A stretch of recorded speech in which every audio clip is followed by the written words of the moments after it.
ఓయూలో విద్యార్థులు ఆందోళనకు దిగారు. హాస్టల్లో కలుషిత ఆహారం అందిస్తున్నారని ఆరోపిస్తున్నారు. కనీస మౌలిక వస్తువులు లేవని రోడ్డుపై బైఠాయించి నిరసన చేపట్టారు. తినే అన్నంలో బ్లేడ్ రావడంపై విద్యార్థులు ధర్నా చేశారు.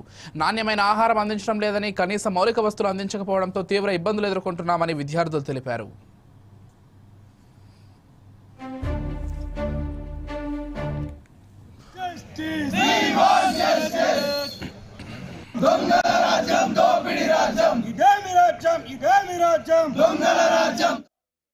ఈరోజు ఉస్మానియా యూనివర్సిటీలోని న్యూ గోదావరి హాస్టల్ మెస్ యొక్క విద్యార్థులు ఈరోజు తినే పళ్ళాలను అదేవిధంగా ఆ యొక్క కూరలను పట్టుకొని ఈరోజు రోడ్డు మీదకి రావడం జరిగింది.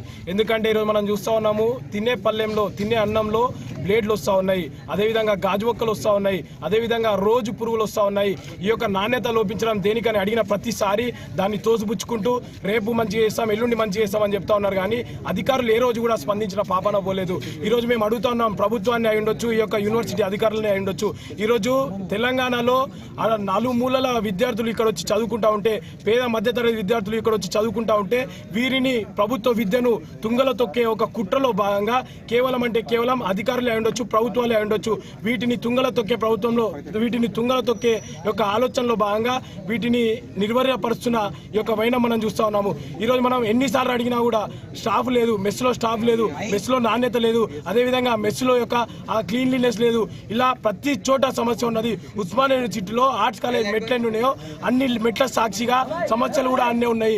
కానీ ఈరోజు మనం చూస్తూ ఉన్నాము, విద్యార్థులను ప్రతి చోట ఇబ్బంది పెడతా ఉన్న వైనం మనం చూస్తే, ఈ యొక్క హాస్టల్లో అక్కడ చూస్తే ఆ యొక్క బ్లేడ్ ఉన్నది, అదేవిధంగా ఈగ ఉన్నది హాస్టల్లో, అదేవిధంగా ఇంకో రోజు